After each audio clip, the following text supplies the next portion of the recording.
समय के उस पावन क्षण में जब एक भक्त संकट में था और उसकी पुकार आकाश तक पहुंच रही थी, देवी की चेतना जाग उठी। एक लाश में आए किसी भक्त को निराश न करने वाली माता ने उस पुकार को सुना। देवताओं ने उन्हें चेताया कि यदि किसी भक्त की पुकार में निराशा या उग्रता हो तो देवी को सोच समझकर उत्तर देना चाहिए, क्योंकि जब देवी स्वयं प्रकट होती हैं तो उनके साथ कई परिणाम आते हैं। देवी ने कहा कि वह सजग रहेंगी और केवल धर्म के मार्ग पर चलेंगी। उसी क्षण प्रकट होती हैं दारुका, एक साधारण स्त्री परंतु हृदय में अटूट भक्ति से भरी। वह देवी के समक्ष उपस्थित होकर कहती है, माता क्षमा करें, मैं आपको देखकर इतनी भाव विभोर हो गई कि अपना परिचय देना ही भूल गई। मैं दारुका हूं, आपकी परम भक्त, लेकिन मुझे पूजा पाठ का ज्ञान नहीं है। मैं न तो मंत्र जानती हूं न ही विधि विधान। मैं बस सच्चे मन से आपको छठ पूजा में आमंत्रित करने आई हूं। देवी मुस्कुराती हैं और कहती हैं, दारुका, तुम्हारी सच्ची भावना ही तुम्हारा मंत्र है। भगवान मंत्र नहीं, मन देखते हैं। जब कोई सच्चे हृदय से हमें पुकारता है तो हम स्वयं उसके पास चले आते हैं। दारुका ने झुककर प्रणाम किया और पूछा, माता क्या आप मेरे साथ चलेंगी, छठ पूजा का अंग बनेंगी? देवी ने कहा, अवश्य, यदि तुम्हारा मन निर्मल है तो मैं सदैव तुम्हारे साथ रहूंगी। तभी भगवान शिव प्रकट होते हैं। देवी उन्हें बताती हैं कि एक भक्त पूजा के लिए उन्हें बुलाने आई है। शिव हल्की मुस्कान के साथ कहते हैं, देवी, उस भक्त ने केवल आपको बुलाया है, मुझे नहीं। देवी उत्तर देती हैं, जब पति पत्नी में कोई मन से साथ न रखना चाहे तो क्या किया जा सकता है? मुझे बुलाया है तो मैं जाऊंगी। देवी ने जाने से पहले शिव से कहा, जाने से पहले मुझे सजा दो। और फिर वे स्वर्णिम आभा में निखर उठती हैं। जाते जाते शिव उनसे एक प्रश्न पूछते हैं, देवी, क्या भाग्य बड़ा है या कर्म? देवी कहती हैं, यदि कर्म बड़ा है तो क्या वरदान भाग्य को बदल सकता है? क्या भविष्य की रेखा कर्म से अधिक प्रभावी है? यह प्रश्न शाश्वत है, जो देवताओं के मन में भी गूंजता रहता है। इस बीच धरती पर दारुका अत्यंत प्रसन्न है। वह कहती है कि आज एक विशेष अतिथि आने वाले हैं। उसकी सहेली पूछती है, कौन अतिथि? दारुका कहती है, देखते जाओ, पहले सूर्यदेव की पूजा कर लें। सहेली चिंतित होकर कहती है, लेकिन हमें तो ना आवाहन आता है ना मंत्रोच्चार। दारुका कहती है, भगवान मंत्र नहीं, मन देखते हैं। अगर मन शुद्ध है तो हमारी वाणी सीधे भगवान तक पहुंचती है। दोनों स्त्रियां सूर्यदेव की आराधना करती हैं, लेकिन सूर्यदेव दर्शन नहीं देते। तभी दारुका की पुकार देवी के कानों तक पहुंचती है। वह कहती है, माता कृपया मेरी पुकार सुनिए। महादेव के साथ शीघ्र यहां पधारिए। और देखते ही देखते आकाश में दिव्य प्रकाश फैलता है। शिव और शक्ति प्रकट होते हैं। उनके दर्शन से वहां उपस्थित सबका जीवन धन्य हो जाता है। सब भक्त झुककर कहते हैं, माता धन्यवाद कि आपने हमारी पुकार सुन ली। देवी कहती हैं, तुम्हारा मन शुद्ध था इसलिए मुझे आना पड़ा। अब मैं स्वयं गंगा का आवाहन करती हूं और तुम्हें आशीर्वाद देती हूं। देवी की कृपा से गंगा प्रवाहित होती है और वहां की धरती पवित्र हो उठती है। देवी कहती हैं, आज से यह छठ पूजा आने वाले युगों में देवी लक्ष्मी के प्रतीक स्वरूप भव्य रूप से मनाई जाएगी। यह पूजा मानव और प्रकृति के बीच संबंध को सशक्त बनाएगी। सब भक्त झूम उठते हैं, पर एक चिंता बनी रहती है, सूर्यदेव के दर्शन नहीं हुए। दारुका कहती है, माता हमारे सूर्यदेव के दर्शन के बिना छठ पूजा अपूर्ण रह जाएगी। देवी शांत स्वर में कहती हैं, तुम्हारी पूजा अपूर्ण नहीं रहेगी। तभी आकाश में तेज प्रकाश फैलता है और स्वयं सूर्यदेव प्रकट होते हैं। समस्त वातावरण स्वर्णिम प्रकाश से भर जाता है। सब लोग जय सूर्यदेव और जय मां छठी के जयकारे लगाते हैं।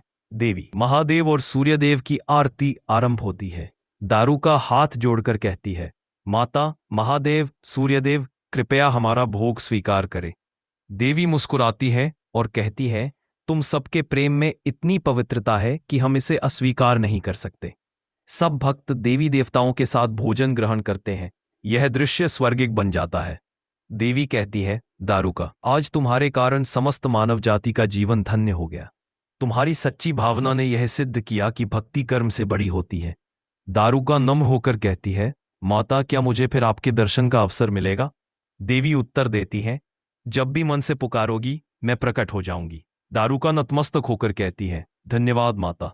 जाते जाते देवी दार्शनिक स्वर में कहती है, दारुका, लोहे और चुंबक का प्रेम बड़ा निराला होता है। जब लोहा चुंबक के पास होता है तब वह भी उसकी शक्ति को ग्रहण कर लेता है और धीरे धीरे स्वयं भी चुंबक बन जाता है। यही है संगति का चमत्कार। जिस संगति में मनुष्य रहता है वह वैसा ही बनता है। यदि वह सज्जनों की संगति करेगा तो उसकी आत्मा उज्ज्वल हो जाएगी और यदि दुर्जनों की संगति करेगा तो उसकी आभा मिट जाएगी। इसलिए यदि जीवन में सफलता चाहते हो तो अपनी संगति बुद्धि और विवेक से चुनो। यह कहते हुए देवी और महादेव आकाश में विलीन हो जाते हैं। दारुका श्रद्धा से भरे स्वर में कहती है, माता आपने मेरे जीवन को सार्थक बना दिया। और तब सूर्य देव की किरणें उस पवित्र भूमि पर पड़ती हैं। छठ पूजा की शुरुआत होती है, जो अब युगों युगों तक श्रद्धा, समर्पण और मातृशक्ति के प्रतीक रूप में मनाई जाती है। देवी के आशीर्वाद से वह स्थान पवित्र तीर्थ बन जाता है, जहां आज भी भक्त सूर्य को अर्घ्य देकर अपने जीवन की सारी कठिनाइयों से मुक्ति की कामना करते हैं। दारुका की यह कथा युगों युगों तक यह संदेश देती है कि सच्ची श्रद्धा में मंत्रों से अधिक शक्ति होती है, और जब हृदय निर्मल हो तो स्वयं ईश्वर भी भक्त के द्वार तक आ जाते हैं।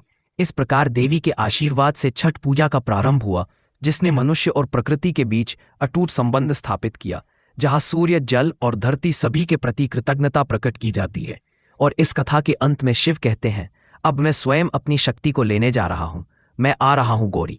और आकाश में गूंजती है एक ही वाणी, जय शिव शक्ति। समय के उस पावन क्षण में जब एक भक्त संकट में था और उसकी पुकार आकाश तक पहुंच रही थी, देवी की चेतना जाग उठी। एक लाश में आए किसी भक्त को निराश न करने वाली माता ने उस पुकार को सुना। देवताओं ने उन्हें चेताया कि यदि किसी भक्त की पुकार में निराशा या उग्रता हो तो देवी को सोच समझकर उत्तर देना चाहिए, क्योंकि जब देवी स्वयं प्रकट होती हैं तो उनके साथ कई परिणाम आते हैं। देवी ने कहा कि वह सजग रहेंगी और केवल धर्म के मार्ग पर चलेंगी। उसी क्षण प्रकट होती हैं दारुका, एक साधारण स्त्री परंतु हृदय में अटूट भक्ति से भरी। वह देवी के समक्ष उपस्थित होकर कहती है, माता क्षमा करें, मैं आपको देखकर इतनी भाव विभोर हो गई कि अपना परिचय देना ही भूल गई। मैं दारुका हूं, आपकी परम भक्त, लेकिन मुझे पूजा पाठ का ज्ञान नहीं है। मैं न तो मंत्र जानती हूं न ही विधि विधान। मैं बस सच्चे मन से आपको छठ पूजा में आमंत्रित करने आई हूं। देवी मुस्कुराती हैं और कहती हैं, दारुका, तुम्हारी सच्ची भावना ही तुम्हारा मंत्र है। भगवान मंत्र नहीं, मन देखते हैं। जब कोई सच्चे हृदय से हमें पुकारता है तो हम स्वयं उसके पास चले आते हैं। दारुका ने झुककर प्रणाम किया और पूछा, माता क्या आप मेरे साथ चलेंगी, छठ पूजा का अंग बनेंगी? देवी ने कहा, अवश्य, यदि तुम्हारा मन निर्मल है तो मैं सदैव तुम्हारे साथ रहूंगी। तभी भगवान शिव प्रकट होते हैं। देवी उन्हें बताती हैं कि एक भक्त पूजा के लिए उन्हें बुलाने आई है। शिव हल्की मुस्कान के साथ कहते हैं, देवी, उस भक्त ने केवल आपको बुलाया है, मुझे नहीं। देवी उत्तर देती हैं, जब पति पत्नी में कोई मन से साथ न रखना चाहे तो क्या किया जा सकता है? मुझे बुलाया है तो मैं जाऊंगी। देवी ने जाने से पहले शिव से कहा, जाने से पहले मुझे सजा दो। और फिर वे स्वर्णिम आभा में निखर उठती हैं। जाते जाते शिव उनसे एक प्रश्न पूछते हैं, देवी, क्या भाग्य बड़ा है या कर्म? देवी कहती हैं, यदि कर्म बड़ा है तो क्या वरदान भाग्य